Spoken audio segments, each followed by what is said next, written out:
নমস্কার বন্ধুরা, mixed fusion সোমার পাকশালায় আপনাদের সবাইকে স্বাগত।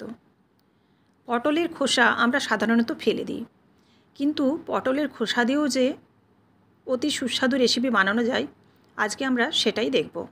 আজকে আমি আপনাদের সাথে শেয়ার করব পটলের খোসা বাটা। পটলের খোসা আমরা সাধারণত সবাই ফেলে দিই, কিন্তু পটলের খোসা দিয়ে যে এত সুন্দর রেসিপি হয়, যারা খাদ্যরসিক মানুষ তারা অবশ্যই একবার হলেও এরকমভাবে পটলের খোসা বাটা রান্না করে দেখতে পারেন। তো চলুন, পটলের খোসা বাটা বানানোর জন্য পটলের খোসাগুলো এখানে আমি নিয়ে নিয়েছি। পটলের খোসাগুলো নিয়ে এগুলোকে পরিষ্কার করে ধুয়ে নেব। দেখুন, পটলের খোসাগুলো ধোয়া হয়ে গেছে। এবার এগুলোকে আমি মিক্সির জারে দিয়ে বেটে নেব। মিক্সির জারে খোসাগুলো দিয়ে ওপরে এর সঙ্গে দিয়ে দেবো কয়েকটা কাঁচা লঙ্কা ঝালের জন্য। ঝালটা যে যার পরিমাণ মতো দেবেন, আর এই রান্নাটা একটু ঝালঝালেই খেতে ভালো লাগে, তো সেই কারণে আমি 4 থেকে 5টা কাঁচা লঙ্কা দিলাম, দিয়ে মিহি করে বেটে নিয়েছি। দেখুন, মিহি করে বাটা হয়ে গেছে। এবার এদিকে আমি একটা কড়াই চাপিয়ে দেবো। কড়াইয়ের মধ্যে এবার দিয়ে দেবো সর্ষের তেল। সর্ষের তেলটা একটু গরম হয়ে গেলে এর মধ্যে ফোড়নে দিলাম কালো জিরে, আর দিয়ে দিচ্ছি একটা শুকনো লঙ্কা। ফোড়নটা একটু ভাজা হয়ে যাবে কালো জিরেটা, তারপর এর মধ্যে দিয়ে দেব পটলের খোসা যেটা বেটে রেখেছিলাম সেটা। এখানে আপনাদের একটা কথা বলে রাখি, আমি এটা সম্পূর্ণ নিরামিষ রেসিপি বানাচ্ছি, তাই এখানে কোনো রসুন বা পেঁয়াজ ব্যবহার করিনি। তো যারা পেঁয়াজ রসুন খাবেন তারা কিন্তু অবশ্যই রসুনটা ব্যবহার করবেন।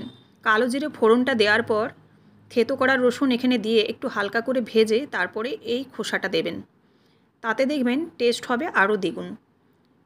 যেহেতু এটা আজকে আমি নিরামিষ বানাচ্ছি, সেজন্য কিন্তু এখানে রসুন পেঁয়াজ ব্যবহার করছি না। এবার দেখুন, এর মধ্যে দিয়ে দিলাম পরিমাণ মতো হলুদ, লবণ আর চিনি। এগুলো পরিমাণ মতোই দেবেন। হলুদটা একটু কম বেশি হলে অসুবিধা নেই, কিন্তু লবণ এবং চিনিটা আপনারা দেখে দেবেন। দিয়ে নাড়াচাড়া করে নিলাম। আর যেহেতু নিরামিষ রেসিপি, সেজন্য আর বিশেষ কিছু এখানে আর মশলা দিলাম না। এবার নাড়াচাড়া করে জলটাকে খুব ভালোভাবে শুকিয়ে নিয়েছি। নামাবার আগে 1 চামচ কাঁচা সর্ষের তেল দিয়ে দিচ্ছি। সর্ষের তেল দিয়ে নাড়াচাড়া করে খুব ভালোভাবে মিশিয়ে নেব। মিশিয়ে নিয়ে এবার গ্যাসের ফ্লেমটা অফ করে একটা সার্ভিং বোলের মধ্যে রেডি করে আপনাদের দেখাচ্ছি। দেখুন, পুরোপুরি একদম মাখানো হয়ে গেছে।